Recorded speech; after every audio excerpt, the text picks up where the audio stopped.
capítulo 26, verso 14 e verso 15. Enquanto você procura, eu glorifico a Deus, tributo a Ele toda a honra, glória, louvor e adoração. Que culto, né? Maravilhoso, né, gente? Deus, Ele está aqui.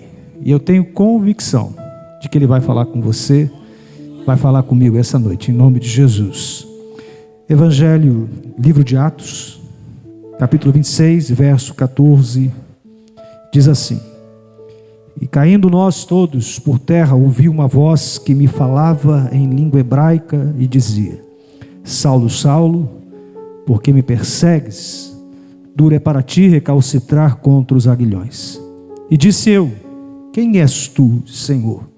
E ele respondeu: Eu sou Jesus, a quem tu persegues. Pode se assentar, pela gentileza?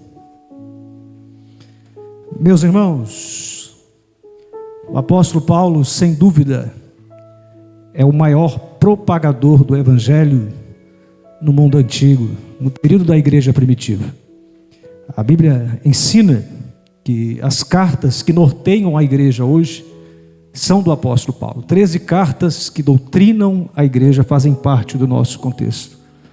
O apóstolo Paulo, sem dúvida, entre os não-judeus, foi aquele que atravessou as fronteiras de Jerusalém e pregou em todo aquele continente, assim extrapolando a Europa, pregando entre a Itália, entre Roma, a Grécia, assim alcançando povos muito distantes, as Galácias.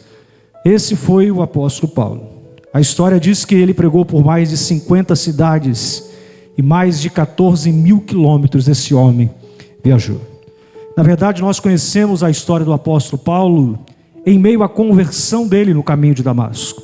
Lembrando que outrora este apóstolo Paulo, que foi o pregador do Evangelho, era o mesmo que, com ânsia de matar, ele respirava ameaças de morte contra os cristãos.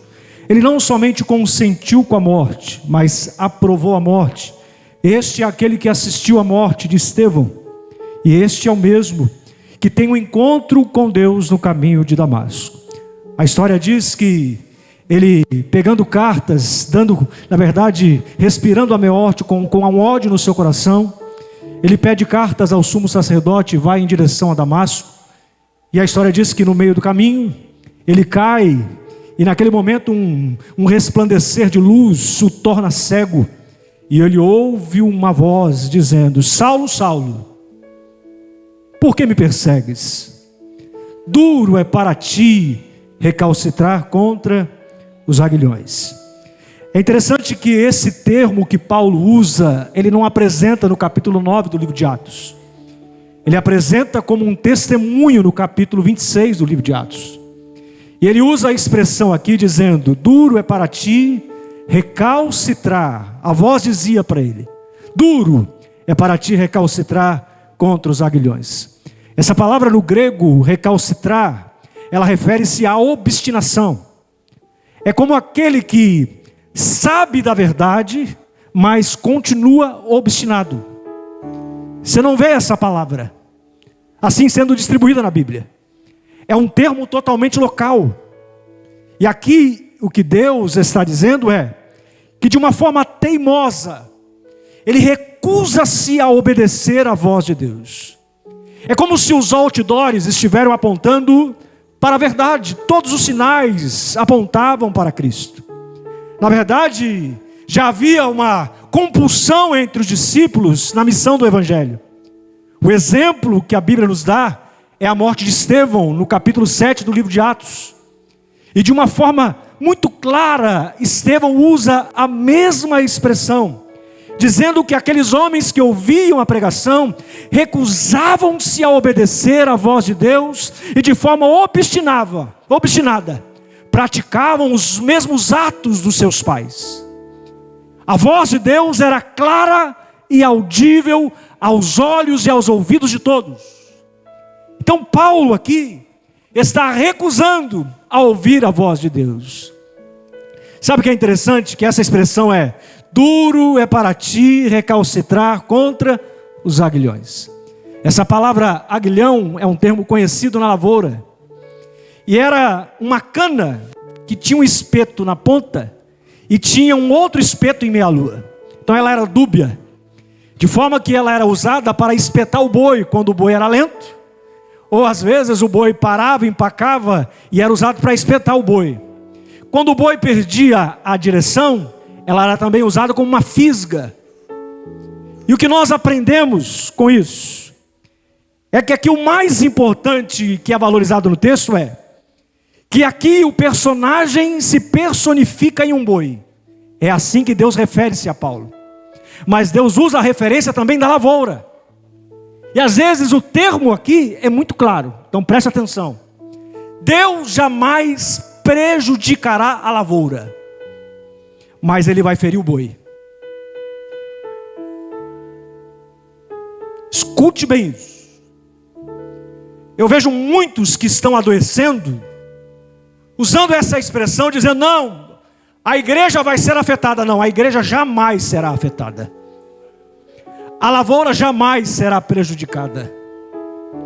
Deus nos ferirá, mas a igreja jamais. Mas a lavoura, jamais. Então guarde o termo no seu coração, que por muitas vezes você diz, não, eu vou fazer isso, vou fazer aquilo. Cuidado, ferir a igreja. Porque Deus prefere nos ferir do que ferir a igreja. Esse é um princípio. E o que nós aprendemos com essa física que espeta o apóstolo Paulo é que às vezes quando você quer fazer do seu jeito, você fere a si mesmo. O aguilhão é um instrumento usado na lavoura, mas todas as vezes que o boi ele toma uma direção diferente, ele está ferindo a si mesmo. E é importante, irmãos, a gente destacar um ponto que eu acho crucial para essa mensagem.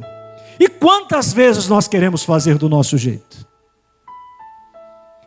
Quantos planos nós traçamos na nossa jornada que não colocamos Deus nem no início?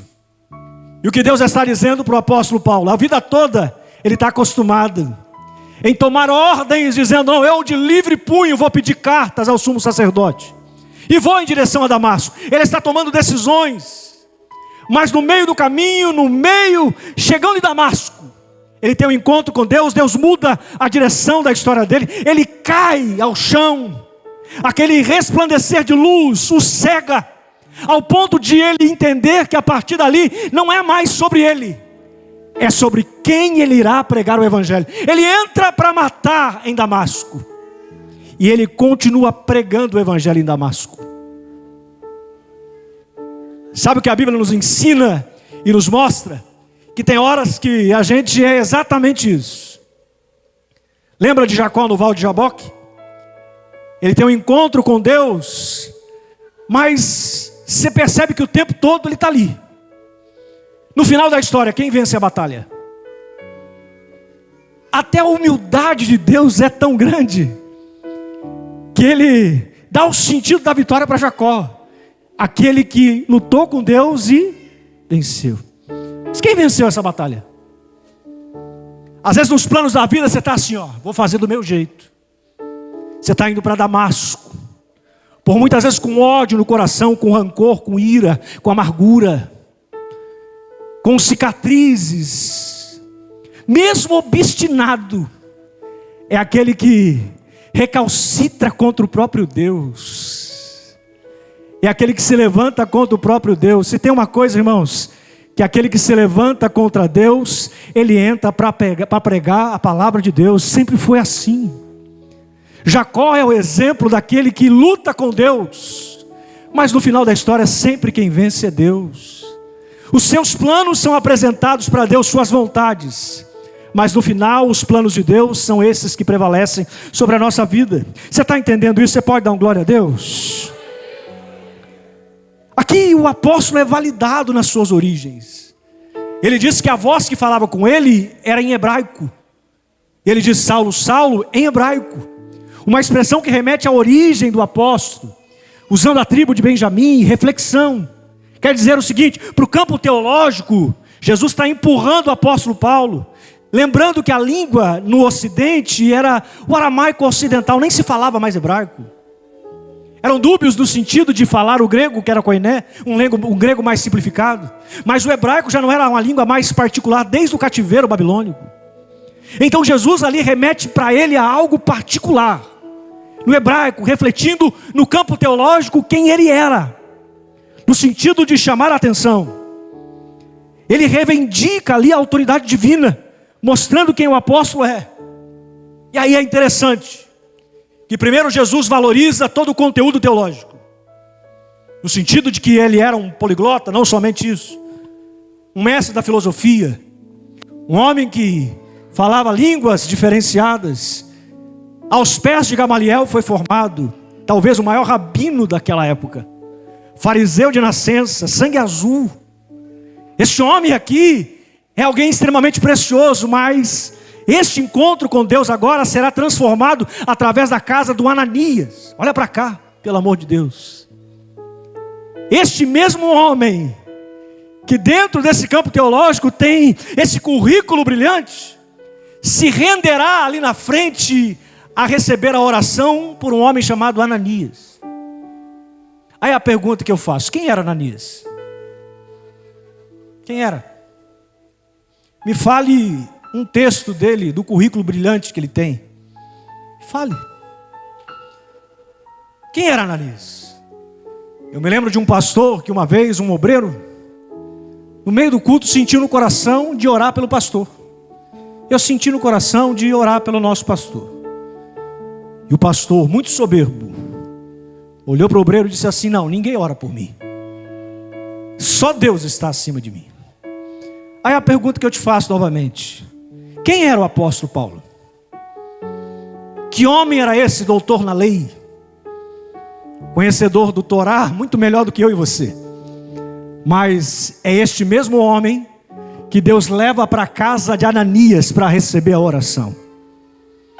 Às vezes o que nos falta é compreender exatamente isso. Quando Paulo tem um encontro com Deus no caminho de Damasco, Deus não está somente mudando a direção da vida dele, Deus está mudando a visão. Perceba isso, pelo amor de Deus. Esse encontro que nós temos com Deus não pode, a direção de quem nós somos, é como se eu estivesse indo para lá, Deus dissesse: não, a partir de hoje é para cá. Ele fica cego. Para quê, irmãos? Fica cego para tudo. Ele só consegue ouvir a voz de Deus, só consegue ouvir a voz de Jesus. Se nós não nos cegarmos para o mundo, não ouviremos a voz de Deus. Paulo não consegue ter uma vista diante dele, mas ele ouve muito bem a voz daquele que fala com ele. Eu vejo muitas pessoas dizendo: eu quero ouvir a voz de Deus. Então se prepare, porque o caminho de Damasco chegará na sua vida. Recebe essa palavra, pelo amor de Deus. Recebe essa palavra. Eu acredito nisso, eu creio nisso, que chegará o tempo em que o resplandecer de luz, ele vai brilhar sobre a sua família, sobre a sua casa, e vai haver mudança de direção, vai haver mudança de vida. Aquele que não conseguir enxergar, vai começar a ver coisas espirituais, extraordinárias, que nunca outrora viu. Recebe essa palavra, pelo amor de Deus. Recebe isso. Vai haver luz sobre a sua família, vai haver luz sobre a sua casa, vai haver bênção. O caminho de Damasco é hoje, é esse momento. Quantos querem ouvir a voz de Deus? Quantos querem ouvir a voz de Deus? Aí a pergunta é: quantas sacolinhas nós guardamos no coração de amarguras, de ódio, de raiva, de rivalidades, de competitividade entre nós? Quantas coisas nós guardamos? Não dá para ir para Damasco e voltar do mesmo jeito. Você pode até ir, mas para voltar você vai ter que voltar diferente. A gente sempre diz assim: quantos querem a bênção de Deus? Quantos querem céu aberto? Quantos querem ser cheio de Deus? E não dá para ser cheio sem antes ter um encontro com Deus. É tempo de mudar de direção, mudar de alvo. Paulo disse: prossigo para o alvo, meu alvo é Cristo. Despindo-se das coisas que são terrenas, eu prossigo para o alvo, olhando para Cristo. Tudo que nós olhamos para o céu, toda vez que nós vemos o resplendor de luz, Nós somos cegados por Deus. E eu confesso que por muitas vezes eu fui soberbo, irmãos. Eu não sei você. Muita gente aqui não sabe, mas eu abri uma igreja uma vez. E era um ministério. Muito triste com as coisas que aconteciam ao meu redor. Muito triste. Tinha uns problemas aqui, uns problemas ali nas igrejas. E eu confesso que eu era o bola da vez. Eu era igual o Paulo. Talvez o melhor currículo da época, né? Se achava o tal. Aí fui para dirigir a igreja. A igreja cresceu, acredite nisso. Comecei pequenininho. Minha esposa, eu até brinco com ela que eu preguei para ela umas 10 vezes sozinha. A igreja cresceu, trocamos de salão, mudamos de ponto. E há pouco tempo atrás, Deus me deu o motivo do qual as coisas não deram certo. Muito tempo depois eu recebi a revelação. E eu me lembro que um dia, eu deixei o culto e deixei um irmão dirigindo o culto. E eu falei, vou dar uma volta aqui para ver como que é as outras igrejas. Mas eu confesso que eu olhava assim, não, tomara que feche ali, né? Aí eu passava mais um pouco, eu falava, não, a minha está melhor. Aí o sentido do meu coração não era para que as outras igrejas dessem certo. Era que na verdade eu fizesse um censo igual fez Davi. E eu te confesso que quando eu cheguei nesse ponto, eu entendi que Deus já não estava mais comigo. E eu sempre dizia, irmãos, que toda vez que eu ia dirigir o culto, eu usava esse termo dizendo, não, Deus é na minha vida. Eu começava a ter experiências com Deus quando irmãos que eram Ananias, que eram muito mais simples do que eu, iriam dirigir o culto e o culto era glorioso. Tinha gente que aceitava Jesus e eu ficava ali com Deus. Mas quando é eu, não tem ninguém aceitando um culto a Jesus. O que está acontecendo? E Deus já me estava dando sinais. Deixa eu te falar uma coisa. Você pode ser Paulo, mas se no seu coração você não for um Ananias, você não pode ver a Deus. Você pode estar cheio de Paulo hoje aqui, ó. Mas se o seu coração não for transformado num Ananias, escute isso, para todo Paulo, Deus sempre vai ter um Ananias para curar. Você recebeu essa palavra? Recebe essa palavra. Talvez você não tenha cruzado ainda, mas Deus vai enviar na sua direção um Ananias que vai mudar todos os sentidos da sua vida. Assim é o que Deus faz. E olha que lindo isso aqui, porque Ananias, ele tem um significado que nós chamamos assim, dialético no sentido. Porque aqui o significado de Ananias, ele tanto faz com H ou Ananias com A no grego, que é uma expressão de Deus é proteção, protegido pelo Senhor, mas também tem o significado de graça e misericórdia do Senhor. Este é o que Deus usa para curar o apóstolo Paulo. Ou seja, graça. Se Deus é gracioso e Ele é graça, graça significa favor imerecido, ou aquilo que eu não mereço. Quando Deus manda Paulo para a casa de Ananias, Ele está dizendo o quê? Ele está dizendo, Paulo, nada que você tem, nada no seu currículo, nada do que você é, tudo que você foi até hoje, não serve para nada. Sem a graça, não é nada. Deixa eu te falar uma coisa, eu queria não entristecer seu coração. Tem hora que a gente se junta e fala, não, né, pastor? A sapiência do meu coração, o meu conhecimento, eu tenho tudo. Sem a graça, não é nada.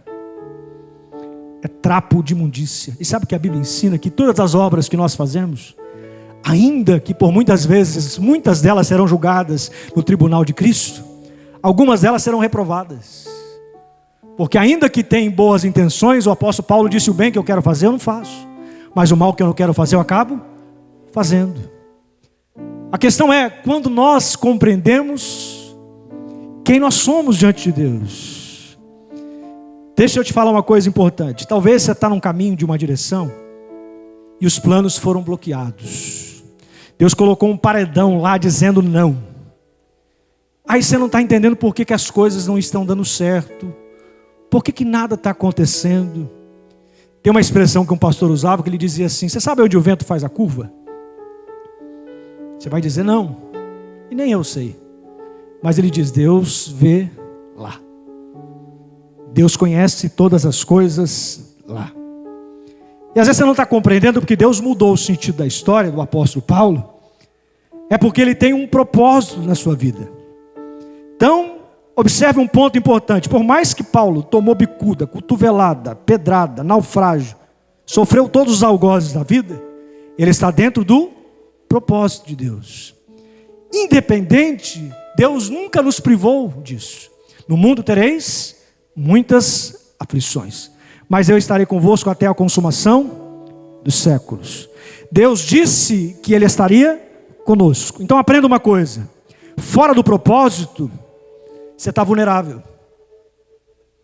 Deus está trazendo o apóstolo Paulo para onde? Para dentro do propósito. Aí a pergunta que nós fazemos, se nós olharmos hoje para os pastores, olhem comigo com um olhar crônico dessa história. Se nós trazemos o apóstolo Paulo para os dias de hoje, quem era ele? Faz o seguinte, teletransporta ele do mundo antigo para hoje. Quando nós olhamos para o apóstolo Paulo, qual é a visão que nós teríamos? Um homem que passou por tudo que passou. Eu conheço os pastores que medem pelo valor do dinheiro, que fazem uma espécie de traducionismo, apontam a pessoa como se ela fosse abençoada pelo dinheiro que tem. Aí a pergunta que eu quero te fazer: quem era o apóstolo Paulo? Um homem que era rico, tinha tudo, morreu. Aí o que nós olhamos?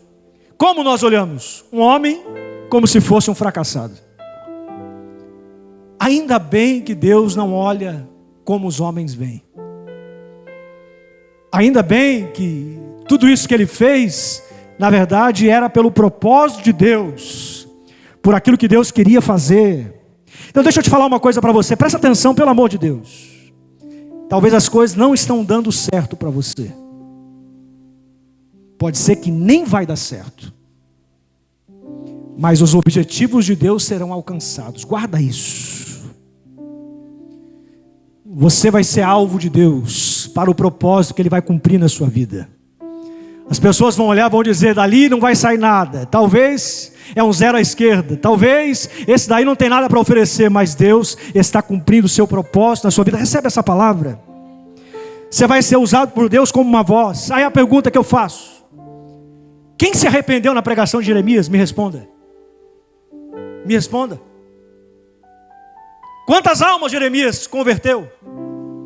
Me respondam. Quanto de riqueza ele tinha? Me respondam. E eu respondo: ele terminou numa cisterna, aterrado até o seu peito, com lama, escorraçando sangue, com pneumonia dupla. Essa foi a recompensa de Jeremias. Agora a pergunta que eu quero te fazer: mas a mensagem de Deus alcançou aquele povo?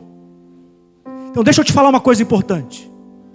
Talvez você não entenda, mas tem muita gente dizendo assim: Deus usou Jonas para pregar em Nínive. Não, talvez sim. O capítulo 1 inteiro fala sobre isso. Mas Deus usou mais Nínive para pregar para Jonas. Deus está mudando o sentido da história, o sentido da vida, como nós observamos, como nós olhamos. Você está caminhando para uma direção, Deus está dizendo: não é esse o caminho. Paulo está acostumado com isso agora. Ele vai para o caminho de Damasco, Deus muda a direção, ele cai, o resplandecer de luz aparece sobre ele, a voz outorga autoridade para si, dizendo: Saulo, Saulo, eu sou Jesus a quem tu persegues. Ele muda a direção. A partir dali, Paulo nunca mais vai querer tomar a própria direção da sua vida. Ele quis ir para a Ásia. Olha o que o texto diz. Ele começa a pregar nas cidades da Galácia do Sul, Antioquia da Psídia, Listra, Icônio, Derbe. Ele volta, confirma a fé dos santos, está cheio de Deus, está ali. Ele muda a direção, aí ele vai confirmar a fé dos santos. No meio do caminho ele quer passar pelas mesmas cidades. Ele passa pelas mesmas cidades. Aí Deus diz: chega de olhar para o sul, agora é hora de olhar para o norte. Deus muda a direção do apóstolo Paulo. Ele deseja ir para a Ásia. O que Deus faz? Não. Você vai para onde eu quero que você vá. Recebe essa palavra em nome de Jesus. Você vai receber isso. O único que nós devemos resistir é o diabo, não a Jesus.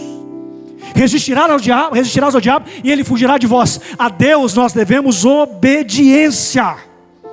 Então, por muitas vezes o plano foi frustrado, não deu certo, você está dizendo para si mesmo, não, Deus não é na minha vida, e Deus está dizendo, calma, acalma-te o teu coração, ainda é tempo de você cumprir o propósito de Deus. Talvez você não está vendo a curva, o que vai dar errado ali na frente, mas Deus já sabe o fim dessa história. Em nome de Jesus, você não está fora da trajetória, você não está fora do caminho, as coisas não estão acontecendo de uma forma brilhante, mas Deus está ouvindo a sua oração. No final da vida ele poderia dizer assim: oh, aleluia, Espírito Santo de Deus. Ele diz, numa masmorra, trancado: todos me abandonaram. Todos. Nos tribunais, ele diz, eu fiquei sozinho. Na minha defesa, ninguém estava lá. Mas ele diz, mas Deus me assistiu em tudo. Deus estava comigo em tudo. Então, em nome de Jesus, talvez os olhos dos homens não estão vendo os bastidores da sua vida, mas deixa eu te dar uma notícia importante: Deus está vendo tudo. Deus contempla cada lágrima. Deus contempla seu coração. É tempo de essa luz resplandecer sobre a sua vida, e este caminho de Damasco mudar tanto o sentido da sua vida, que aquele que um dia foi cheio de ódio no coração vai amar tanto as pessoas que não vai nem esperar o tempo da sua chamada, porque ele quer entrar em Damasco pregando a palavra de Deus. Ele quer ser um vaso de Deus no mesmo território da morte. Aonde ele aspirava a morte é o mesmo lugar que ele passa a amar as pessoas. Em nome de Jesus, recebe essa palavra. Eu quero encerrar rápido. Existe um texto que Paulo ele vai pregar na cidade de Listra. Ele começa em Antioquia da Psídia. Ele passa por Listra. E lá Deus usa ele para fazer um grande milagre, ao ponto de serem considerados como deuses. Barnabé é chamado de Júpiter. Paulo é chamado de Hermes. Divindades locais daquele lugar. E é interessante que Paulo rasga as suas vestes em sinal de humilhação, não querendo para si a glória, mas atribuindo a Cristo toda a honra e toda a glória. Aí o povo apedreja o apóstolo Paulo por causa daquilo, ao ponto de lançarem para fora da cidade. E o texto diz que eles cuidavam para que Paulo estivesse morto. Quem dizia, olhava, está morto. Cuidaram para que estivesse morto. Mede a pressão para ver se está morto. Cuidaram para que estivesse morto. Ao ponto de os crentes que eram locais foram lá para confirmar, para ver. O texto diz que o apóstolo Paulo levanta, toma a coragem, lógico que ferido, porque se olhava dizia que estava morto. Imagina como ele estava. Não é à toa que ele mesmo diz que ele tinha as marcas de Cristo nas suas costas. Tinha doenças que nós jamais vamos aqui entender. Os olhos feridos. Mas ele levanta, se compulsiona, acha força onde não tem, quebrado e moído. Mas ele não para. Ele continua. Aí a pergunta, ele vai para Derbe, confirma a fé dos crentes. Talvez ele fique um tempo lá para se recuperar, nós não sabemos. Fica um tempo lá, se recupera. Aí ele volta pelo mesmo lugar. Ou seja, para o mesmo lugar aonde apedrejaram ele. Aonde era a morte, Deus bradou a vida. Aonde era óbito, Deus mudou a sentença. Sabe o que ele está dizendo? Tabita, levanta, Tabita. Deixa eu te falar uma coisa importante: você não é qualquer um, você é voz de Deus, você é propósito de Deus. Recebe essa palavra em nome de Jesus. Deus ainda conta comigo e conta com você. É tempo de você não ser um eco, mas ser uma voz de autoridade que vai bradar. Talvez os planos estão todos dizendo: olha, não vai dar certo, mas Deus está tomando a direção da sua vida para te mostrar que não é do seu jeito, da forma que você quer, mas é Ele quem muda toda a direção, é Ele quem dá o destino. E eu prometo que eu vou finalizar. E aí é interessante, irmãos, Paulo perseguia os cristãos no caminho. A igreja tinha suas sinagogas, perseguia no caminho. E aí sabe o que é interessante? Quando você conhece Deus no caminho, o destino é uma segunda opção. Lembra de Moisés? Deus disse não para ele: você não vai entrar na terra prometida. Não. Por quê? Nós entendemos que foi porque feriu a rocha, quebrou a tábua dos mandamentos, irou-se. Mas Deus disse: você não vai entrar na terra prometida. Você nunca vai ver Moisés olhando para Deus dizendo: Deus, estou magoado, estou bicudo, não quero mais. A partir de hoje vou pegar minha mochilinha e vou embora. Deus sempre olhou para Moisés com esse olhar, e Moisés sempre olhou para Deus com esse olhar, e ele dizia: Deus, se for para me enviar, se for para a tua presença for comigo, você pode contar comigo. Se a tua presença não for comigo, nem manda ninguém. Sabe o que Deus está dizendo? Que o que é mais importante é quando você conhece Deus no caminho, porque o destino, Deus é mais importante para você hoje. Eu vejo muita gente olhando para cima: ah, eu quero o céu, eu desejo o céu, eu almejo o céu. Eu olho, mas você olha para a vida da pessoa, você fala: meu Deus, está faltando muita coisa aí.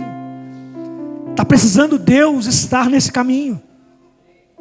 Sabe aquela coisa assim que mexe com a gente? Você sabe disso. Sabe aquele negócio que você fala: Deus, estou sentindo algo diferente aqui, está mexendo comigo, Deus está mudando tudo, Deus está mudando a história da minha vida. Está faltando isso, está faltando pimenta, está faltando, sabe, sabor. Agora nós estamos nessa moda, é sabor de não sei o que, é sabor de não sei o que, e não é verdadeiro, irmãos. Então deixa eu te falar uma coisa importante, você entendeu isso, né? Quantos querem ouvir a voz de Deus? Quantos querem ser cheios de Deus? E aí, para finalizar, eu passo para o Adriano. O problema nosso hoje, e é real isso, os que confiam no Senhor serão como? Que não? Continua. A Bíblia diz: aquele que confia em Deus, ele permanece. Permanece. E aí você não é flutuante. Você não é aquele que fica voando por aí. Não. Ah, hoje eu estou crente, amanhã eu não estou. Não, Deus está dizendo: você permanece. Preste muita atenção. Os que pediam sinais eram incrédulos. Mas o povo que permanece não pede sinais. Independente do que aconteça, independente do que você passar, independente das adversidades que você viver, permanece, continua. Mas pastor, você não sabe o que aconteceu comigo, você não conhece a minha história, você não sabe o que eu estou vivendo, você não está entendendo, pastor, o que eu vivi. Jesus disse: aquele que quiser achar a sua vida, perdê-la-á por amor a Cristo. É deixando aqui, tem até um louvor, faz um lá maior para mim. Onde guiar-me, meus, canta, igreja,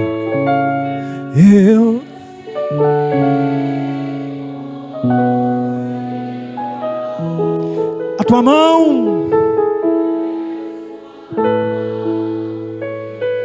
me conduz por mim ferida, sobre a cruz, guia-me sempre. Guia-me sempre, meu Senhor. Meus passos tu me me compraste, tu me compraste.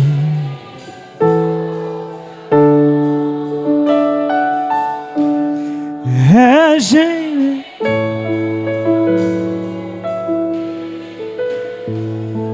Ayrton Senna, ele dizia assim, ó. Ayrton Senna dizia assim, ó: na reta você conhece os carros, na curva você conhece o piloto. Eu não sei você, mas a tempestade já me mostrou que eu não posso confiar em mim mesmo. A tempestade me serviu para mostrar que eu só tenho Jesus, que a única opção que eu tenho é Jesus. Então pega seus planos, olha para cá, olha para cá. Pega seus planos e faz o seguinte: apresenta ele para Deus. E se Deus dizer não, fica tranquilo, porque Ele sabe tudo o que vai acontecer ali na frente. E eu vou encerrar, prometo, Luciano. Eu tenho 1 minuto. Ele me deu até 8h20. Eu me lembro que há 15 anos atrás eu dirigi uma igreja do Belém. A minha esposa está aqui de prova. E tinha uma vaga de emprego, irmãos, que eu queria muito. Eu não estava ganhando bem naquela época, sabe? E eu orei, eu pedi, eu era o bola da vez. Aí o rapaz foi lá e me indicou e disse: ó, a vaga é sua, fica tranquilo. Você só vai ter que fazer um examezinho lá, você vai lá e acabou. Eu fui, irmãos. No dia me deu uma dor de cabeça imensa. E era um exame psicotécnico, terrível, né? Quem sabe faz, quem já fez sabe como que é. E aí no final eu não. Aí eu fui lá falar com Deus: Deus, mas eu estou dirigindo a tua igreja, estou cuidando da sua obra, o Senhor não vai olhar para mim? Fiquei chateado com Deus, mas continuei dirigindo a igreja, não esqueço disso. Aí passa 2 meses, eu recebo o recado que o rapaz que assumiu minha vaga, Adriana, o salário caiu 60% do que ele ganhava. E aí na empresa que eu estava, meu salário subiu 375%. Eu falei: Deus, esquece aquilo lá que eu falei. Não está mais aqui quem falou. Minha esposa está aqui de prova. Não está mais aqui quem falou. O Senhor é bom o tempo todo. O Senhor é bom. Você pode dar uma glória a Deus para Jesus aí? Deixa eu fazer um convite. Coloque em pé com a autorização do pastor. Eu não sei se você sentiu no seu coração, mas os planos de Deus são melhores do que os nossos. Do Oriente, o pastor Eduardo dizia, ao Ocidente é muito melhor que o nosso. Então, em nome de Jesus, Deus nos trouxe aqui para falar ao nosso coração que Ele quer mudar a direção da nossa vida. Então você que porventura entrou nesse lugar e sentiu no coração essa palavra, que ainda não professa essa fé em Jesus e deseja entregar a sua vida ao Senhor, nós queremos apenas orar para você. Tem alguém que quer aceitar Jesus aqui? Todos são crentes? Todos são crentes? Todos são domésticos da fé? Ou porventura você que se desviou dos caminhos do Senhor e deseja hoje retornar à casa de Deus? O melhor momento é esse, o melhor lugar é esse. Em nome de Jesus, Deus preparou esse lugar para nós. Todos são crentes? Todos são domésticos da fé? Pastor Adriano. Meus irmãos, esta é uma palavra fiel.